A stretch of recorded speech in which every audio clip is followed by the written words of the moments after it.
නමෝ තස්ස භගවතෝ අරහතෝ සම්මා සම්බුද්දස්ස නමෝ තස්ස භගවතෝ අරහතෝ සම්මා සම්බුද්දස්ස නමෝ තස්ස භගවතෝ අරහතෝ සම්මා සම්බුද්දස්ස පංචිමේ භික්ඛවේ ආදීනවා අක්ඛන්තියා කතමේ පංච බහුනෝ ජනස්ස අප්පියෝ හෝති යමනාපෝ ලුද්ධෝච හෝති විප්පටිසාරීච සම්මුල්හෝ කාලං කරෝති කායස්ස බේදා පරම්මරණා අපාය දුග්ගතින් විනිපාතං නිරයන් uppajjati තී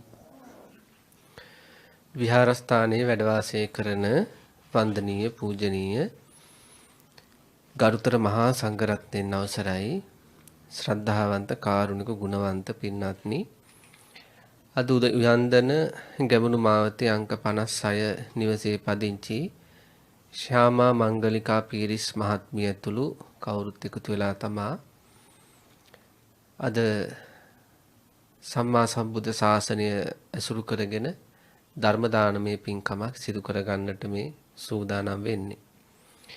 ඉතින් මේ පින්නාන්ත පිරිස අද දවසේ මේ වැඩ කටයුත්තේ නිරත වෙනවා කියන අදහසින් කාලයක ඉඳලා පෙර සූදානමකින් ඉඳලා ඥාතින්ට සඳහන් කළා පවුලේ ඇත්තන්ට සඳහන් කරලා විශාල පිරිසක් බොහෝම ශ්‍රද්ධාවෙන් ගෞරවයෙන් ඕනෑකමින් මේ වැඩසටහන සඳහා සම්බන්ධ වෙලා ඉන්න වෙලාව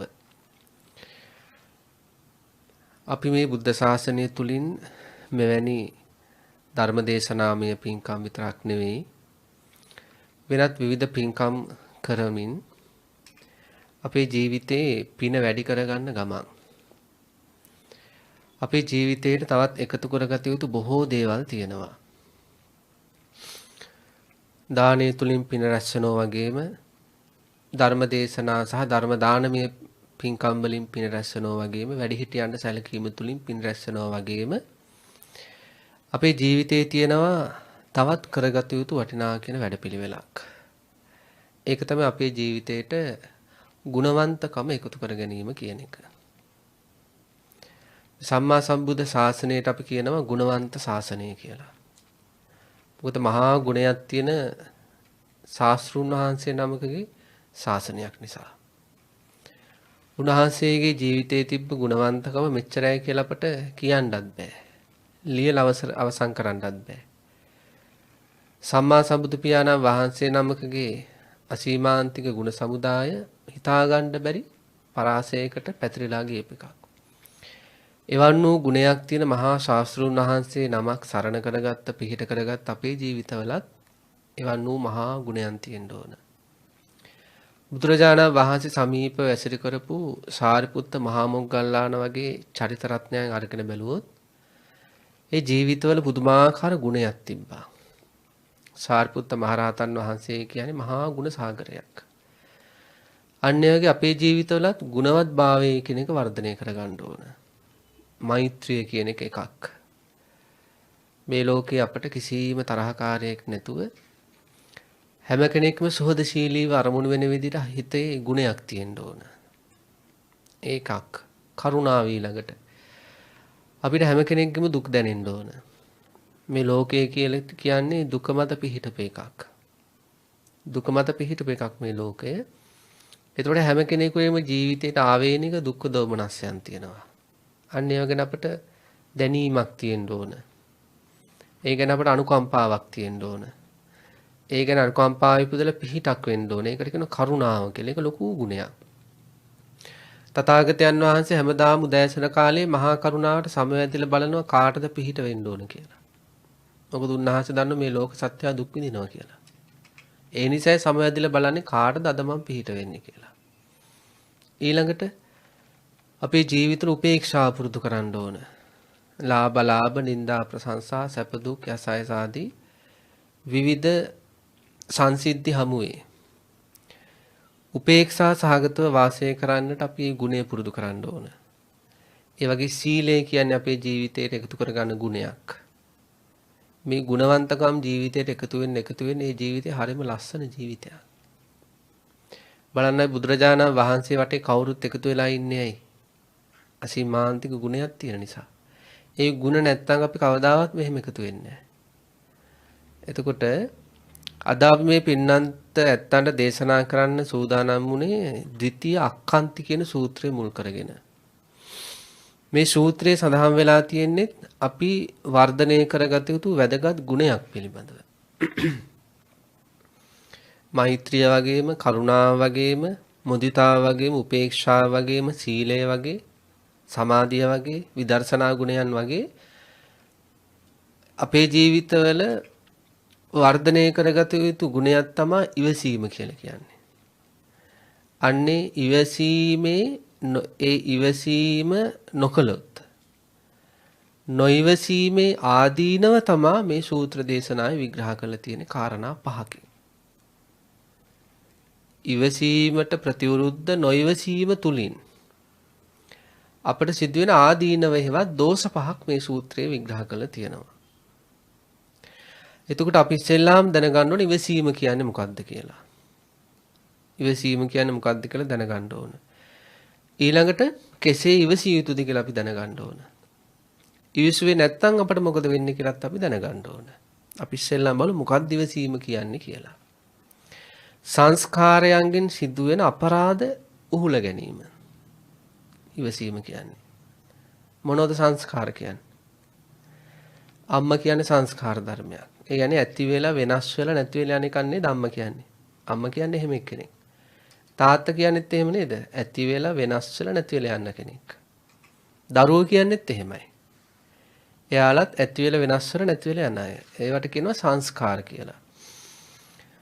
අන්නේ සංස්කාරයන්ගෙන් අපරාධ සිද්ධ වෙනකොට, හානි සිද්ධ වෙනකොට, අයහපත සිද්ධ වෙනකොට අන්නේ කුහුලනව නම් ඒකට කියන ඉවසීම කියලා. අම්මගෙන් දරුවන්ට සිදුවෙන අයහපත් දේවල් තියෙනවා. තාත්තගේ දරුවන්ගෙන් දෙමව්පියන්ට සිදුවෙන අයහපත් දේවල් තියෙන්න පුළුවන්. ඊළඟට ස්වාමියාගෙන් භාර්යාවගෙන් එකිනෙකාට සිදුවෙන අයහපත තියෙන්න පුළුවන්. හොඳත් වෙනවා. අතර මොකද වෙන්නේ? අයහපත් දේවලුත් වෙනවා. යහළුවන්ගෙන් හොඳ වෙනවා වගේම යහළුවන්ගෙන් අයහපත සිද්ධ වෙනවා. මෙන්න මේ විදිහට අපි මේ ලෝකයේ තුල ජීවත් වෙද්දී අපි ඇසුරු කරන අයගෙන් යම් අයහපත් දේවල් වෙනකොට නපුරු වචන අහන්න වෙනවා අපිට. නේද? දැන් සමහර අයගේ හිතේ අදහසක් තියෙනවා නේද මං කාගෙන්වත් වචනයක් අහන්න කැමති නැහැ කියලා. එහෙම කියනව නේද? කියනවා. මං ඔය කාගෙන්වත් වචනයක් අහන්න කැමති කෙනෙක් නෙවෙයි. එම කාගෙන්වත් වචනයක් අහපු නැති කෙනෙක් මේ ලෝකේ ඉන්නවද? බුදුරජාණන් වහන්සේට වචන අහන්න දුන්නේ නැද්ද? බුදුරජාණන් වහන්සේ ඉස්සෙල්ලාම රජගහ නුවරට වඩිද්දි ඒ නගරේ හිටපු ඔක්කොම නිඳා කරන්න පටන් ගත්තා. අපේ ළමයි ටික ඔක්කොම ඔන්න ඇදලා ගන්න දෙනවා කියලා. රජගහ නුවර අය. බුදුරජාණන් වහන්සේට එක දවසක් දානෙකට ආරාධනා කළා එක බ්‍රාහ්මණයෙක්. උදෑසන කාලේ භාග්‍යතුන් වහන්සේ මහා සංඝරත්නයත් එක්ක දැන් දානෙට ගෙදර ගියා. ඒ ගෙදරට වැඩියා. මොකද උනේ? බ්‍රාහ්මණයා බනින්න පටන් ගත්තා. මේ බනින්නයි ආරාධනා කරලා තියෙන්නේ. ඒ වගේ සමහර අවස්ථාවල ධර්මිටි බැඳගෙන ඇවිල්ලා පුරුෂයෙකුට කරන්න දෙන ලොකුම නින්දාවක් කළා. එතකොට අපේ ජීවිතයේ අදහසක් තියෙනවා මම කාගෙන්වත් වචනයක් අහන්න කැමති නැහැ කියලා ඒක අයින් කරගන්න ඕන. නේද? අපිට අනිවාර්යයෙන් වචන අහන්න වෙනවා. හොඳ දේවල් කළත් වචන අහන්න. සමහර අම්මලා එහෙම කියන්නේ, සමහර තාත්තලා එහෙම කියන්නේ. නේද? හොඳ කළත් නේද? මෙයාලට හොඳ කළත් මට වචන අහන්න වෙනවා. එතකොට වචන අහන්න වෙනවා අපිට. ඊටාම කටුක වචන අහන්න වෙනවා. ඒක ඉවසන්න ඕන. ඊළඟට කටුක වැඩ කරන සමහර අය රිදෙන වැඩ කරනවා. විශේෂයෙන් මෙහෙම දෙයක් කරන්නේ ඒ පැත්ත රිදෙව්වොත්. තමන්ගේ අතින් ඒ පැත්ත රිදෙන වැඩක් නොදැනුවත් හරි වුණොත් එයාලා මොකද කරන්නේ? මොන තමන්ට රිදෙන වැඩ කරන්න පටන් ගන්නවා. තමන් අකමැති කෙනෙක් ඉන්නවනම් එයත් එක්ක කියලා හොඳට කතා කරනවා. තමන් අකමැති පවුලක් ඉන්නවනම් ඒ පවුලට හොඳට සත්කාර සංග්‍රහ කරන්න පටන් ගන්නවා. හරිද?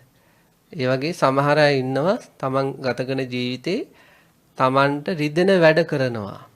රිදෙන වචන විතරක් නෙවෙයි. රිදෙන වැඩ කරනවා. හරිද? දැන් සමහර ගෙවල් වල අම්මලට තාත්තලාත් එක්ක තරහ ගියාට පස්සේ දරුවන්ට ගහනවද නැද්ද? ළඟ ඉන්න දරුවට ගහනවා.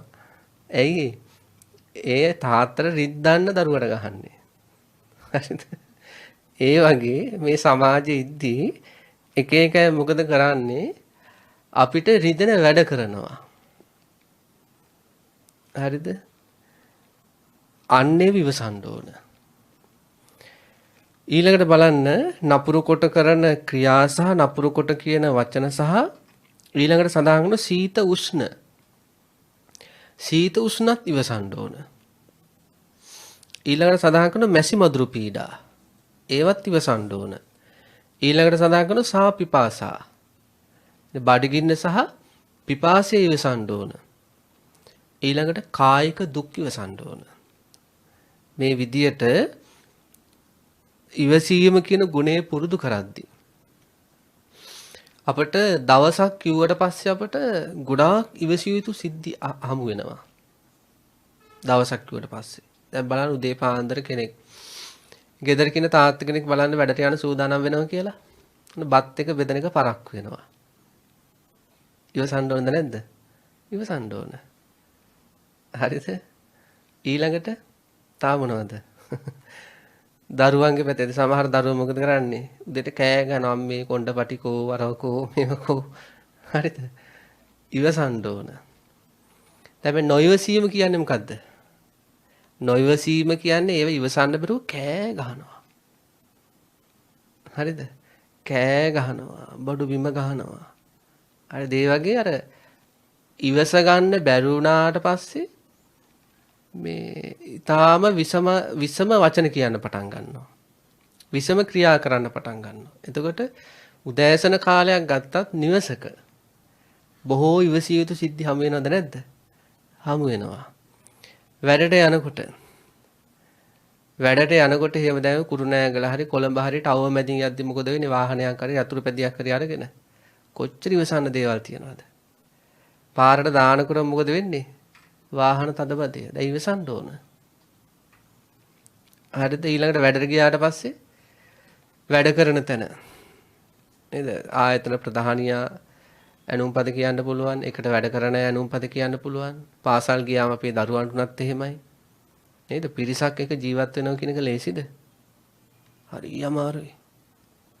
හරිද? පිරිසක් එක දෙන්න තුන් දෙනෙක් එක මේ ජීවිතේ එක වහලක් යට හරි එක ආයතනයක් තුල හරි ඇතුලේ හිත රැකගෙන ජීවත් වෙනවා කියන එක හරිම අමාරුයි. එතකොට දවසක් ගත්තට පස්සේ උදේ ඉඳලා රෑ වෙනකම්ම අපිට ඉවසන්න ගොඩාක් තැන් හමු වෙනවා. දැන් 2019 අවුරුද්ද ඉවරයි. දැන් 2020. 2019 ගැන මොකද හිතෙන්නේ? ඉවසියේ යුතු තැන්වලදී මොකද කළේ? ඉවසුවද? ඉවසගන්න බැරි වෙන අවස්ථාත් එන්නේ නැති. 2020 ඕක නොවිය යුතුයි. මොකද ඔය නොයිවසීමේ ආදීනව බුදුරජාණන් වහන්සේ දේශනා කළා තියෙනවා. ඒ ආදීනව අත්දකින්න වෙන ඉවසුවේ නැත්තම්. දැන් සෝතාර කියලා සූත්‍රයක් තියෙනවා. ඒ සූත්‍රය සඳහන් කරන්නේ යුද්ධයට යන ඇතා. යුද්ධයකට යන ඇතෙක් ප්‍රතිවිරුද්ධ සේනාවල කඩු පහරවල් ඉවසන්න ඕන. කිනිසි පහරවල් ඉවසන්න ඕන. පොරෝ පහරවල් ඉවසන්න ඕන. ඊළඟ යුද්ධ කාලේ ඒ කාලේ තූර්ය වාදන සහිත වෙන්නේ. ඒ හොරණෑ හඬවල් ඉවසන්න ඕන. කලබල වුණොත් යුද්ධය ජය ගන්න බෑ. අන්න ඒ වගේ කියන ශ්‍රාවකයටත් කඩු පහරවල් වගේ වචන හඬ වෙනවා. ඉවසන්න ඕන.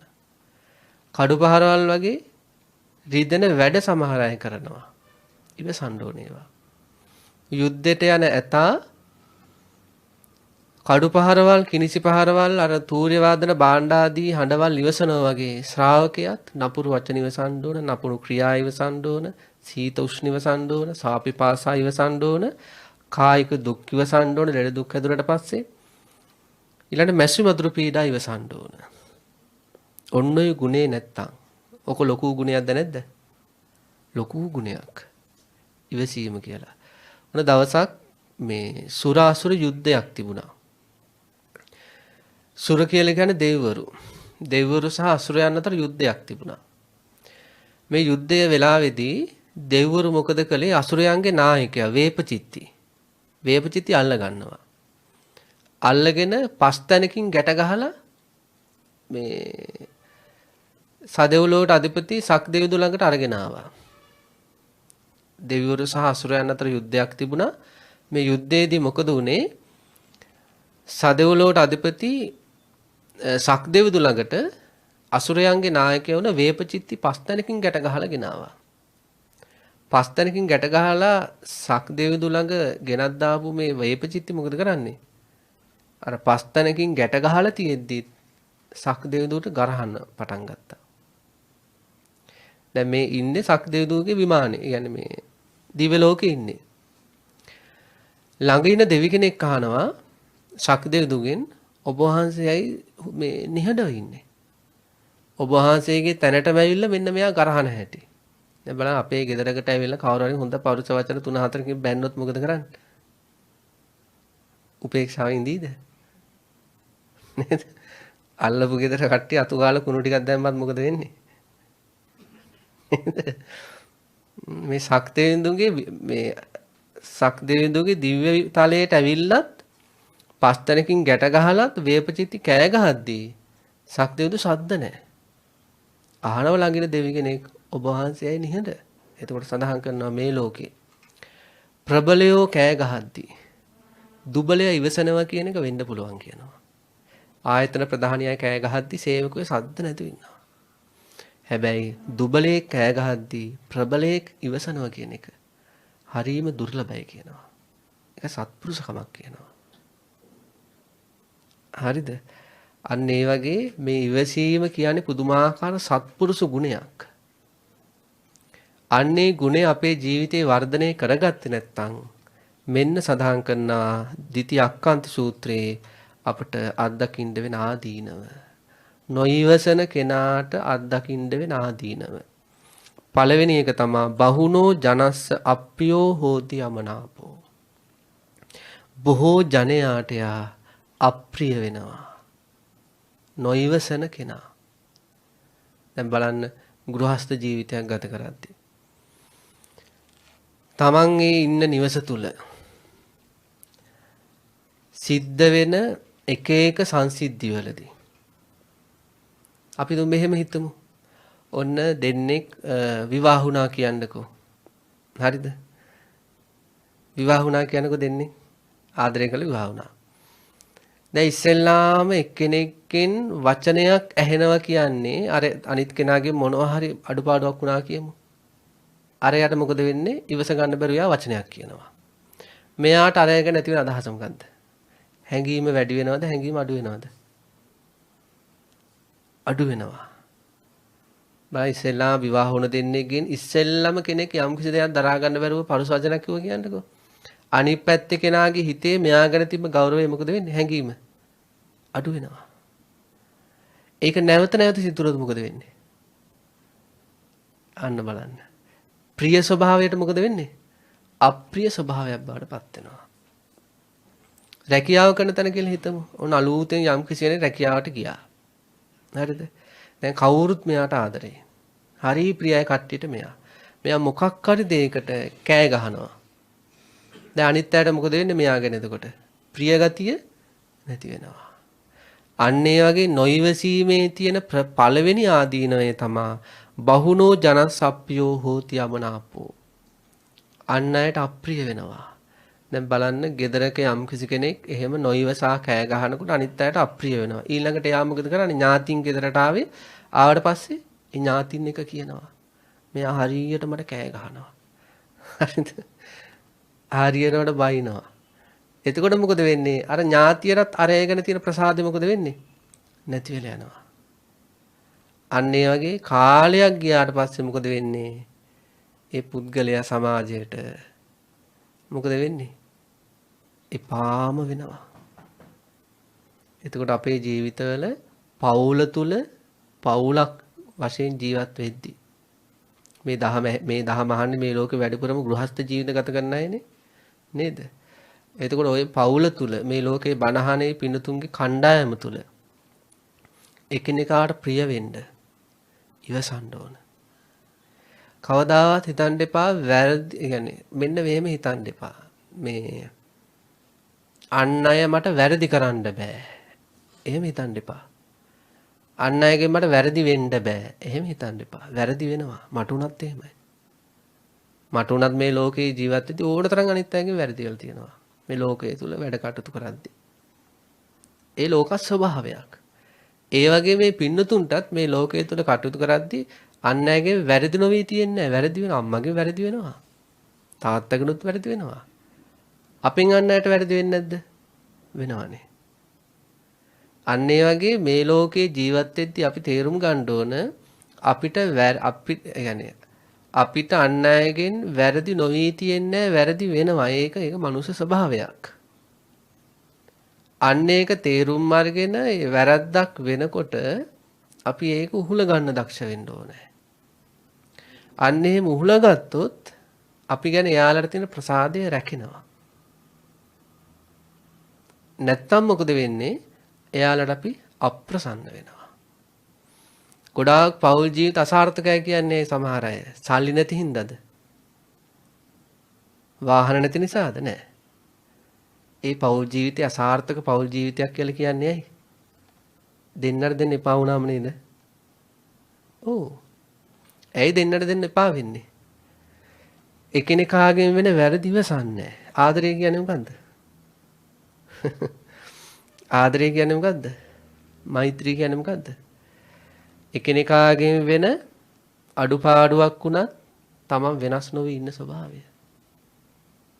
ඒක තමයි සැබෑම ආදරය කියන්නේ. අනිත් කෙනාගෙන් වරදක් වුණත් තමන් එයාට ඒ වෙනුවෙන් යමක් කරන්නේ අයහපතක්. ඒක තමයි සැබෑම ආදරය කියලා කියන්නේ. සැබෑ මෛත්‍රී කියලා කියන්නේ. එතකොට පවුල තුල ඔන්න ඔය ගුණේ තියෙන්න ඕනේ. අන් අයගෙන් වැරදි වෙනකොට ඉවසන්න ඕන. නොයිවසුවොත් සඳහන් කරනවා බහුනෝ ජනසප්පියෝති. ගොඩාක් අයට එපා. පරම්පරාව එහෙමයි නැද්ද? දැන් මේක කියද්දි සමහර අයට පරම්පරාවේ සමහර අය මතක් වෙනවද නැද්ද? මම මෙහෙන් කියන්න ඕනේ නම් ගම් සහිත ඔය පැත්තට මතක් වෙනවා. අරයත් මෙහෙමයි හාමුදුරනේ කියලා. ඒතර බලන්න ඇයි එයාලා අපිට මතක් වුනේ? එයාලා නොයිවසන අය. නොයිවසන අය. ඒ නිසා අන්නේ දේ කරගන්න හොඳ නෑ අපි.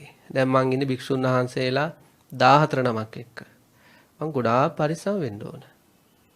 නොදනුවත් හරි උන්වහන්සේලාගේ වෙන වැරදි මං උහුලන්න ඕනේ. නැත්තම් මාව අප්‍රිය වෙනවා. මේ සමහර අය එහෙම ඉන්නව නේද දැන් ඈතින් එනකොට මග හරිනවා.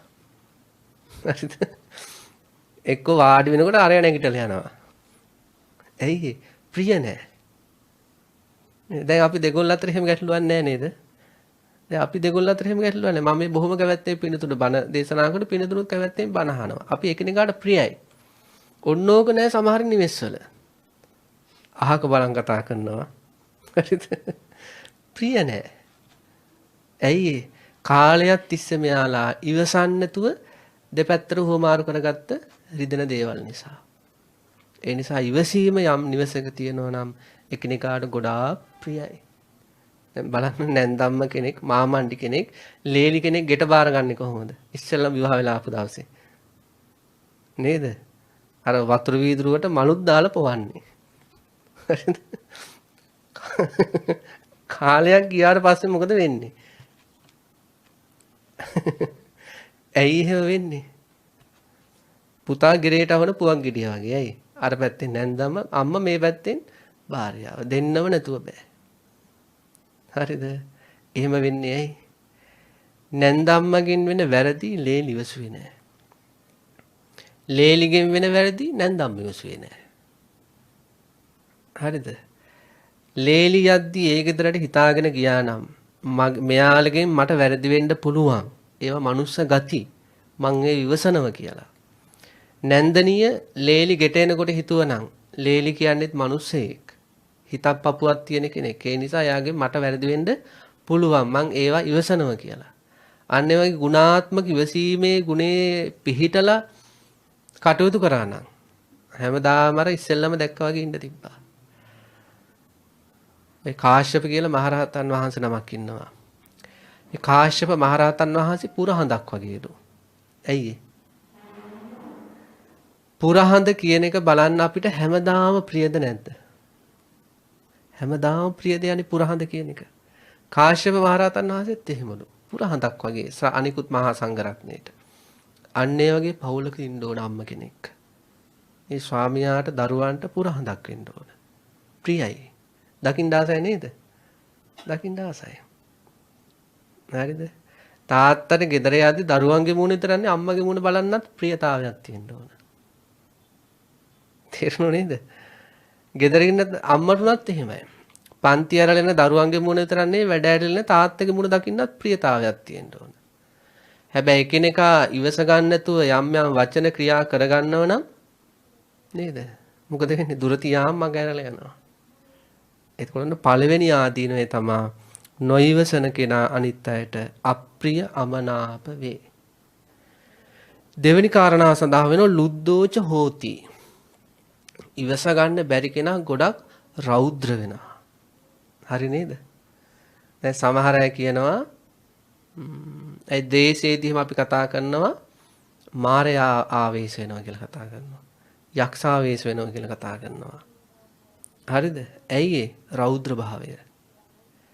ඉවස ගන්න බැරිවීම කියන එක පිට වෙන්නේ රෞද්‍ර වචනයකින්. ඒ නිසා සඳහන් කරන ඉවසීම නැති කෙනා හරිම රෞද්‍රයි. එහෙම රෞද්‍ර වුණාට පස්සේ යාගේ ජීවිතෙන් ගොඩාක් අය පලා යනවා. ඈතට යනවා. ඒ නිසා දෙවෙනි ආදීනවේ තමයි ලුද්දෝච හෝති කියන්නේ රෞද්‍ර වෙනවා. ඉවස ගන්න බැරි අය රෞද්‍රී ස්වභාවයකින් කටයුතු කරනවා. ඒ දෙවෙනි ආදීනවය. දැන් බලන්න බුදුරජාණන් වහන්සේ කාලේ හිටපු දැන් දේවදත්ත වගේ චරිත ගත්තට පස්සේ හරිම රෞද්‍රයි. කෝකාලික වගේ චරිත ගත්තම හරිම රෞද්‍රයි. ඒ කියන්නේ බුදුරජාණන් වහන්සේ කරපු වරදක් නැහැ. නමුත් බුදුරජාණන් වහන්සේගේ දියුණුව හමුවේ ඉවස ගන්න බැරි වුණා. කෝකාලික භික්ෂුවට මුගලන් මහරහතන් වහන්සේගේ දියුණුව හමුවේ ඉවස ගන්න බැරි වුණා. ඒ නිසා රෞද්‍ර විදිහට කටයුතු කළා. ඊට පස්සේ මරණින්පතු දුගතියට ගියා. ඒ වගේ මේ ලෝකයේ තුල එහෙම ඉන්නවා ඉවස ගන්න බැරි වීම තුල සිද්ධ වෙනවා රෞද්‍ර ගතිය. දැන් බලන්න දැන් වාහනයක් හැප්පුණාට පස්සේ මොකද වෙන්නේ? හරිද මේ ලෝකයේ තුල සිද්ධ වෙන දේවල් එක වාහනයක් හැප්පෙනවා කියන එක ලොකු දෙයක්ද? හරිද? මිනිස්සුયો හැප්පෙනවා නම් ওই දුවන පයින් අතරේ සමහර අවස්ථාවල. හිතක් පපුවක් නැති වාහනයක් හැප්පෙනවා කියන එක ලොකුවට ගන්න එපා. හරිද? එනේ මිනිස්සුયો තිටුව ගා හැප්පෙනවද නැද්ද ඔය දුවද්දි අර මේ? හරිද? වාහනයක් හැප්පුණාට පස්සේ පොඩ්ඩක් බලන්නකෝ එතෙන්ට ගිහිල්ලා. මේ ආසන්න කාලේ මම දැක්ක වැඩිපුරම එවැනි දෙයක් සිද්ධ වුණාට පස්සේ නේද කෑ ගහගෙන යන්නේ. රෞද්‍ර වෙනවා. ඇයි ඒ සිද්ධි ඉවස ගන්න බෑ. තමන්ගේ වාහනේ අනිත් වාහනේ ඇවිල්ලා හප්පොප් එක ඉවස ගන්න බෑ. හරි නේද? ඉවස ගන්න බැරි කමට රෞද්‍ර වචන කියාගෙන යන්නේ. අහන්නවත් බෑ ළඟින් අයට. අන්න ඒ වගේ ඉවසීම නැති අයගේ මුවෙන් රෞද්‍ර වචන කියවෙනවා. ඒ නිසා ඉවසීම පුරුදු කරන්න ඕන. ඊළඟට බලන්න විප්පටිසාරීච. ඊළඟට සඳහන් කරනවා යා විපිලිසරත් වෙනවා කියලා. ඉවස ගන්න බැරි කෙනා. විපිලිසර භාවය කියන්නේ නොසන්සුන් වෙනවා. දැන් බලන්න මෙන්න මේ වගේ දෙයක් ඒ කියන්නේ ඕනෑම කෙනෙක් නොසන්සුන් මනසක් සහිත කෙනෙක් බවට පත් වෙන්නේ. සිල් බිඳ ගැනීම හේතු වෙලා. ඒක සඳහන් වෙලා තියෙන කිමත්තිය කියන සූත්‍රයේ. ඕනම හිතක් නොසන්සුන් වෙන්න විපිලිසර වෙන්න හේතුව ශික්ෂා බිඳ ගැනීම. දැන් බලන්න ඒක වෙන්නේ නැද්ද කියලා අතට මදුරුවෙක් වහනවා. හරිද? අතට මදුරුවෙක් වැහුවට පස්සේ සමහර අය මොකද කරන්නේ? ඉවසනවා. ඉවසලා හිමීට තල්ලු කරලා දානවා. සමහර අය මොකද කරන්නේ? ඉවස ගන්න බෑ. එයා මදුරුව තලනවා. එයාට පස්සේ ඇතුළාන්තයේ පශ්චත්තාවයක් ඇති වෙන්නේ නැද්ද? මරපු මදුරුව ගැන කියන්නේ මදුරුවෙක් මැරුවා කියලා ඇතුළාන්ත නොසන්සුන්කමක් ඇති වෙනවා. ඒ වගේ තමයි මනුස්ස ඝාතන සිද්ධ වෙන්නේ. මනුස්ස ඝාතනය සිද්ධ වෙන්නේ අනිත් අයගෙන් වෙන වරදක් හරි අනිත් අයගෙන් වෙන වැරදි වචනයක් හරි දරා ගන්න බැරි කමට. මනුස්ස ඝාතනයක් සිද්ධ වුණාට පස්සේ මොකද වෙන්නේ? ඔන්න විපිලිසර වෙනවා. මම ප්‍රාණඝාතයක් කළා කියලා. නේද? එහෙම තින් ඉවස ගන්න බැරුව අම්මා මරණය නැද්ද? මරනවා. තාත්තා මරණය ඉන්නවා. ස්වාමියා මරණය ඉන්නවා. භාර්යාව මරණය ඉන්නවා. දරුවෝ මරණය ඉන්නවා. හරිද? කාලයක් තිස්සේ ඔන්න අපි තු ස්වාමියා භාර්යාව කියලා දෙන්නට දෙන්න ඉවසන්නේ නැති නිසා කාලයක් අප්‍රිය වෙලා වාසය කරනවා. ඊට පස්සේ රෞද්‍ර වෙනවා. දෙන්නට දෙන්න හරි රෞද්‍රව කටයුතු කරන්නේ. පස්සේ මොකද වෙන්නේ? එක්කෙනෙක්ට දරන්න බැරුණ ගම ඔන්න ප්‍රාණඝාතය කරනවා. හරිද? එතකොට මොකද වෙන්නේ ඊට පස්සේ? ප්‍රාණඝාතයෙන් පස්සේ මෙයා හරීම විපිලිසරයි. එතකොට තමයි මතක් වෙන්නේ අර ඉවස ගන්න බැරි වෙනකොට සිහිය නැති වෙලා නුවණ නැති වෙලා ඒක කරනවා. නමුත් පස්සේ සංකල්පන උපදින්න පටන් ගන්නවා. කවුද මම මැරුවේ? මට මෙච්චර උදව් කරලා තියෙනවා, මෙච්චර යහපත කරලා තියෙනවා. බලන්න ඉවසීම නැති කෙනා ප්‍රාණඝාත කිරීම තුලින් එයා පසු කාලීනව ගොඩාක් නොසන්සුන් මනසකින් ජීවත් වෙන්නේ. ඊළඟට ඉවසීම නැති නිසා ඉවසීම පුරුදු කරන්නේ නැති නිසා අදත්තා දාන සිදු වෙනවා. සොරකම් සිදු වෙනවා. කාමීත්‍යාචාර සිදු වෙනවා. ඊට පස්සේ මොකද වෙන්නේ? උනාට පස්සේ ඉවස ගන්න බැරුවේ සිදු කරන ක්‍රියාවන් නිසා නොසන්සුන් වෙනවා. විපිලිසර හිත ඇතිව වාසය කරනවා. ඒ වෙලාවට තරන්නේ අවුරුද්දක් ගියත් අරක මතක් වුණොත් හිත නොසන්සුන් වෙනවා. අවුරුදු 5ක් ගිහිල්ලා අරක මතක් වුණත් හිත නොසන්සුන් වෙනවා. ඉවස ගන්න බැරුව ඒ කරන ප්‍රාණඝාත දත්තාදාන කාමීත්‍යාචාර නිසා අවුරුදු ගණන් ගිහිල්ලා මතක් වුණත් මොකද වෙන්නේ? හිත විපිලිසර වෙනවා. පශ්චාත්තාප ඇති වෙනවා. ඊළඟට ඒ වගේමයි ඉවස ගන්න බැරුව පිට කරන පරුස වචන නිසා මොකද වෙන්නේ? අවුරුදු ගාණක් ගිහිල්ලා මතක් වුණොත් හිත විපිලිසර වෙනවා. 2019 අවුරුද්දේ අපි හිතමු ඉවස ගන්න බැරුව අම්මගේ හිත රිදෙව්වා කියලා වචනයක් කියලා. මේ අවුරුද්දේ මතක් වුණොත් මොකද වෙන්නේ? හිත නොසන්සුන් වෙනවා. අම්මට මම මෙහෙම එකක් කිව්වා. තාත්තට මම මෙහෙම එකක් කිව්වා. බලන්න නොයිවසීමේ ආදීනව. එදා ඉවසුවනම් ඔය නොසන්සුන් භාවය උපදින්නේ නැහැ. ඒ නිසා සඳහන් කරනවා විප්පටිසාරීච කියන්නේ විපිලිසරද ඇති වෙයි නොයිවසීම නිසා. ඊළඟට සඳහන් කරනවා සම්මුල් හෝ කාලං කරෝති. මුලා වූ සිහියතුව කලුරිය කරයි. ඉවසන් නැති කෙනා මැරෙන්නෙත් මුලා වූ සිහියතිව. ඇයි එහෙම වෙන්නේ? මරණාසන්න මොහොතේ තියෙනවා ලොකු කායික පීඩාවක්. අන්න ඒක ගොඩක් අයට ඉවස ගන්න බෑ. හැබැයි යම් කිසි කෙනෙක් ජීවිත කාලය පුරාම කායික පීඩා ඉවසන්න පුරුදු කළා නම් උණ හැදෙනවා, හෙම්බිරිසා හැදෙනවා නේද? කොන්දේ ගැක්කුම් හැදෙනවා, එක එක රෝගාබාධ හට ගන්නවා. ගොඩාක් අය මොකද කරන්නේ? මේ ඉවසනවද? නෑ, ඉවස ගන්න බැරුව හරියට කියවනවා. නේද? සමහර වයසට ගියාට පස්සේ අපේ අම්මලා තාත්තලා මොකද වෙන්නේ? ළමයිට පුදුම වදයක්. අතන රිදෙනවා, මෙතන රිදෙනවා තමයි ඉතින්. රිදෙන එකක් ලැබුණම රිදෙනවද නැද්ද? රිදෙනවා. ශරීරේ රිදෙන එකක්. එතකොට ඒවා ඉවසන්න නැතුව හරිද? බේත් ටික ඔක්කොම බොනවලු. හරිද? අපිට රිදෙයි නැද්ද? නේද? අපිට රිදෙයි කියලා වෙන්නේ හිතන ඇති බේත් ටික කිව්වා. හරිද? වහ ටිකක් දියන් කියනවා. හරිද? දැන් මේ ළඟදී අපේ අම්මා දැන් අවුරුද්දකට කලින් අසනීප වෙලා ගොඩක් මේ ආරෝග්‍ය ශාලාවකට එකගෙන ගියා. ඊට එහා පැත්තට ගෙනා වාච්චි කෙනෙක් අවුරුදු 70 ගාණක් විතර. ඇඳ හොල්ල දඟලන්නේ. නර්ස්ලටත් අර බෙහෙත් විදින නර්ස්ලටත් කෑ ගහනවා. අන්තිමට නර්ස්ලා මොකද කළේ? අත් දෙක අල්ලලා ඇඳේ ගැට ගැහුවා. එතකොට කියන්නේ ඉන්නවක දුවෙන ඉන්නව කියලා නෙවෙයි කියන්නේ පරුස වචනෙන් කියන්නේ ඉන්නවක දරුව වෙනකන් කියලා ඉවස ගන්න බෑ. හරිද? බලන්න අන්න ඇයට ඒකට අප්‍රියමනාප වෙනවා. ඉවස ගන්න බැරුව රෞද්‍ර යාච්‍යම කෑ ගහනවා. හරිද? අන්න ඒ වගේ මේ ජීවිත කාලේ අපට ඉවසන්න කායික පීඩා එනවා ගොඩාරියක්. අන්නේ කායික පීඩා ඉවසන්න නැතුව කටයුතු කරපු අයට මරණාසන්න මොහොතේ කායික පීඩාව කොහොමවත් ඉවස ගන්න බෑ. ඊළඟට මරණාසන්න මොහොතේ උහුල ගන්න බැරි දේ මොකද්ද? සියල්ල අතහැරීම. ඉවසීම පුරුදු කරපු නැති අයට මරණාසන්න මොහොතේ දැනෙනවා ආදරය කරන හැම දෙයක්ම අතහැරෙන්න හදන්නේ. අන්න ඒක දරන්න බෑ. ඉවස ගන්න බෑ ඒක. ස්වාමියා අතහැරෙන්න හදන්නේ, භාර්යාව අතහැරෙන්න හදන්නේ, දරුවා අතහැරෙන්න හදන්නේ, ආදරය කරන අතහැරෙන්න හදන්නේ. අවුරුදු ගාණක් කඹරලා හදාගත්ත ගේ අතහැරෙන්න හදන්නේ, වාහන ටික අතහැරෙන්න හදන්නේ, ඊට ගඩන් අතහැරෙන්න හදන්නේ. මරණාසන්න මොහොතේ කායික පීඩාව ඉවස ගන්නත් බෑ. මෙයාට අතහැරන දේවල් අතහැරනවා කියලා මතක් වෙනකොටත් ඉවස ගන්න බෑ. ඒ ජීවිත කාලෙ මෙයා ඉවසීම පුරුදු කරලා නැති නිසා. නේද? ඒ නිසා සඳහන් කරනවා සම්මුල් හෝ කාලං කරෝති. ඉවසීම පුරුදු නැති කරන කෙනා, පුරුදු කිරීම සිදු නොකරන කෙනා මරණාසන්න මොහොතේ සිහි මුලා වෙලා මැරෙන්නේ.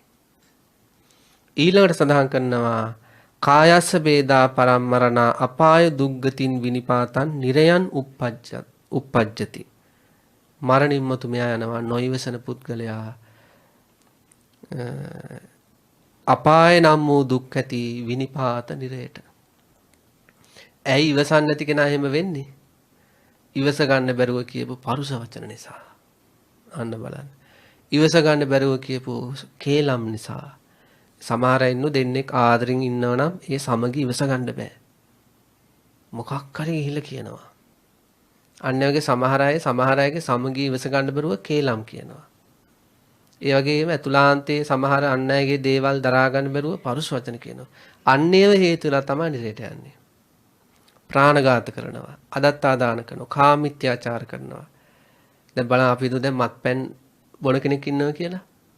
මෙයා අදිෂ්ඨාන ගත්ත කිය මත්පැන් පාවිච්චි කරන්නේ නැහැ කියලා. මංගල උත්සවයකට ගියාට පස්සේ මොකද්ද දැන් පුරුදු කරන්න තියෙන්නේ මෙයාට? මත්පැන් බෝතලේ පෙනෙද්දිත් ඉවසගෙන ඉන්න ඕන. ඔන්න ඉවසීම පුරුදු කරන්න හැටි.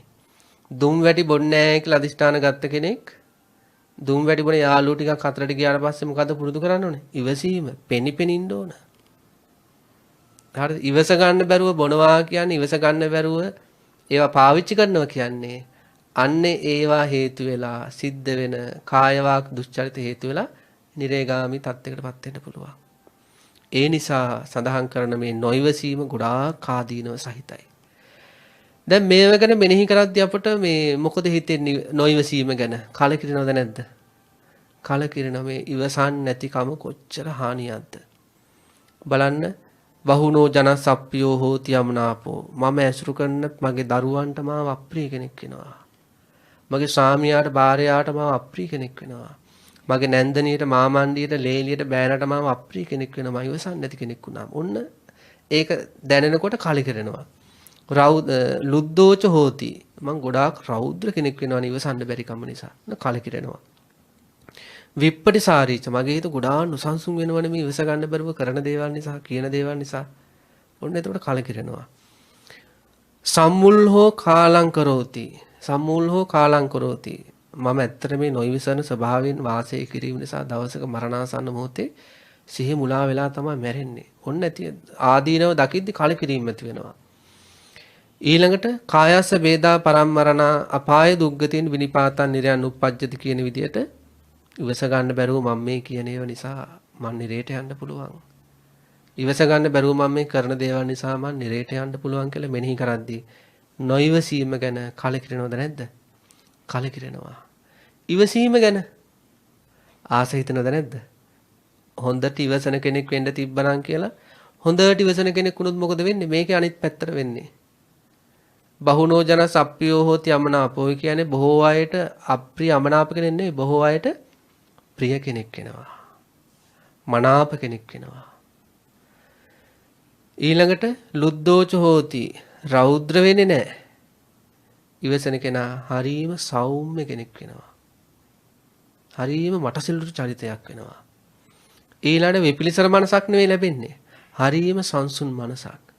බලන්න කෙනෙක්ගේ වචනයක් ඉවසුවා කියලා මතක් වෙදී හරි සහනයක්. ලොකු ජයග්‍රහණයක් ඒක Tamanට. එදා මේ වගේ වචනයක් මෙයා මට කියද්දි මම මුකුත් නොකිය හිටියානේ. හරි සන්තෝෂයි. මෙයා මට මෙච්චර රිදෙන වැඩ කළා තියෙනවා. මෙයාට මං එක මොහොතකවත් රිදෙන වැඩක් කළා නැහැ. හැම දෙයක් මං ඉවසුවා. හරි සන්තෝෂයි.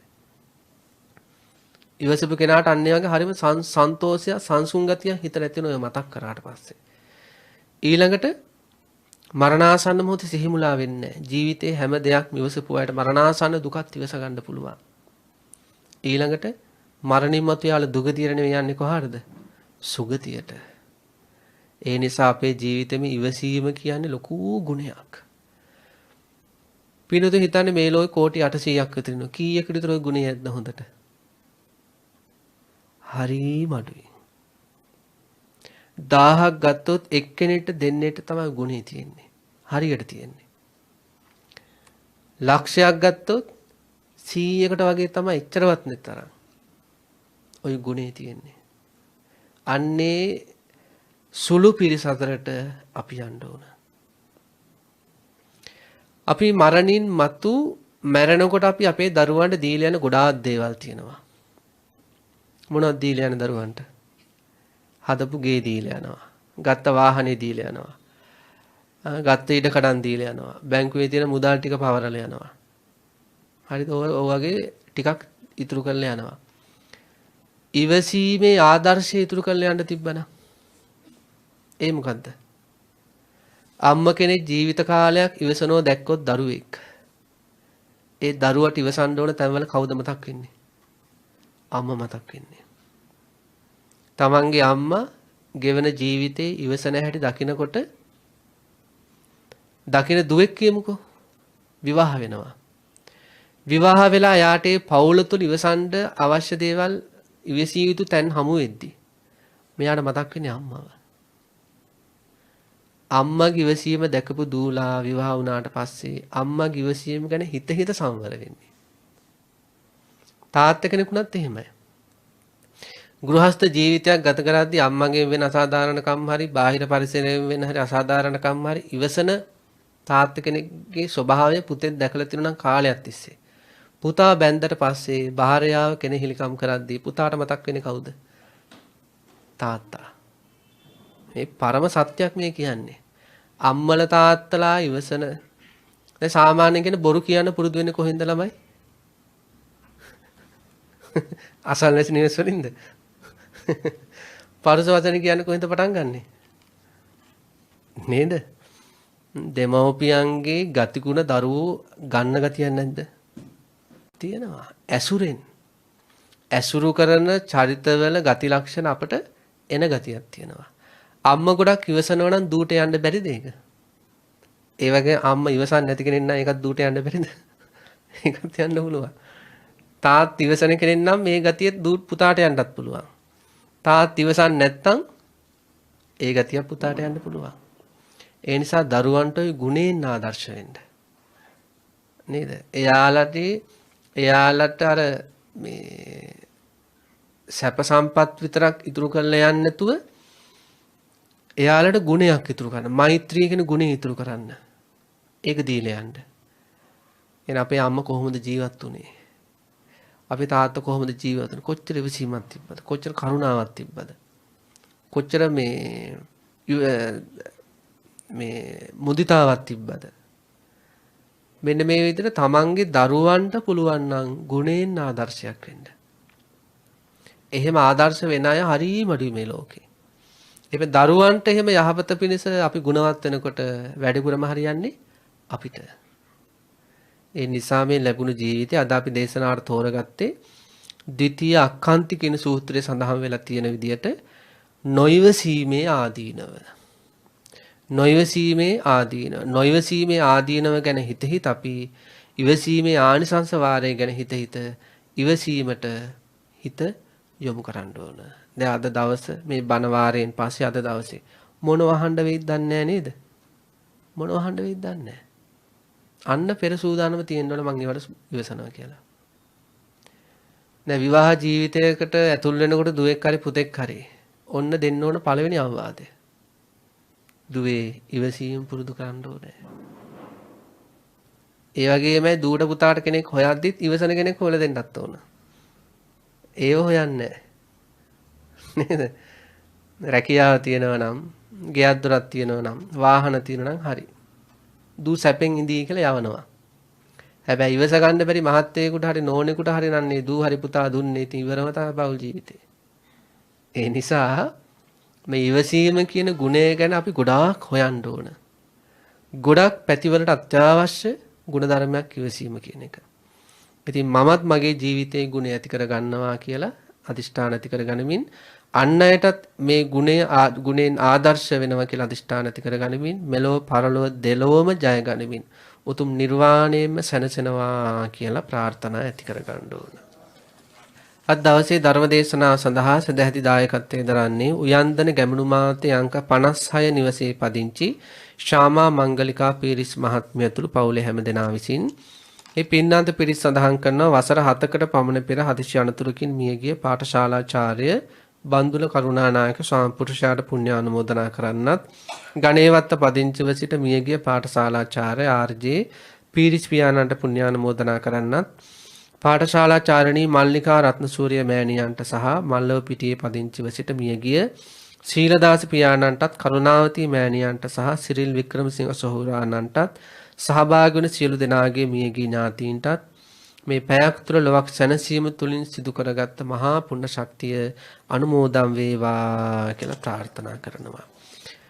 ඊශාමා මංගලිකා පීරිස් මෞතුමිය ප්‍රාර්ථනා කරනවා පවුලේ හැම දෙනාටම සහ දුවා දරුවන්ට සිත ශාන්තිය ප්‍රාර්ථනා කරන්න බලාපොරොත්තු වෙනවා කියලා සහභාගී වන සියලුම දෙනාටත් ඔවුන්ගේ දුවා දරුවන් ඇතුළු පවුල්වල හැම දෙනාටමත් බෞද්ධ නාලිකාවේ වත්මන් සභාපති බොරලන්දේ නායක ස්වාමින් වහන්සේටත් දේශකයන් වහන්සේටත් බෞද්ධ නාලිකාවේ සියලුම කාර්ය මණ්ඩලයටත් ලක්වැසි ලෝවැසි සියලුම දෙනාටත් මේ උදාාර පුණ්‍ය ශක්තිය අනන්ත ආශිර්වාදයෙන් කායික මානසික නිදුක් නිරෝගී භාවය ජීවිතේ පුරාවටම ලැබේවා කියලා ප්‍රාර්ථනා කරනවා. ඒ වගේම බෞද්ධ මාධ්‍ය ජාලයේ නිර්මාතෘවර දරණාගම නායක මාහිම්පාණන් වහන්සේටත් අපවත් වදාළ මහා සංඝ රත්නයටත් රට ජාතිය වෙනුවෙන් දීපිදූ සියලු රණවිරුවන්ටත් මේ උදාාර පුණ්‍ය ශක්තිය අනුමෝදන් වේවා කියලා ප්‍රාර්ථනා කරනවා. දායකත්වයේ දරන ශාමා මංගලිකා පීරිස් මහත්මිය ඇතුළු පවුලේ හැම දෙනාටත් සහ සම්බන්ධ වුණ පින්නතුන් හැම දෙනාටම ලෝකේ බණහප හැම දෙනාටමත් මේ අනන්ත ගුණ ඇති සම්මා සම්බුද්ධ ශාසනය තුලින් තව තවත් තමන්ගේ මේ වෙනකොට තියෙන ගුණ ධර්ම වැඩි දියුණු කරගෙන ඊටාම සාන්ත ජීවිතයක් ඇති කර ගැනීමට හැකි වේවා කියලා ප්‍රාර්ථනා කරනවා.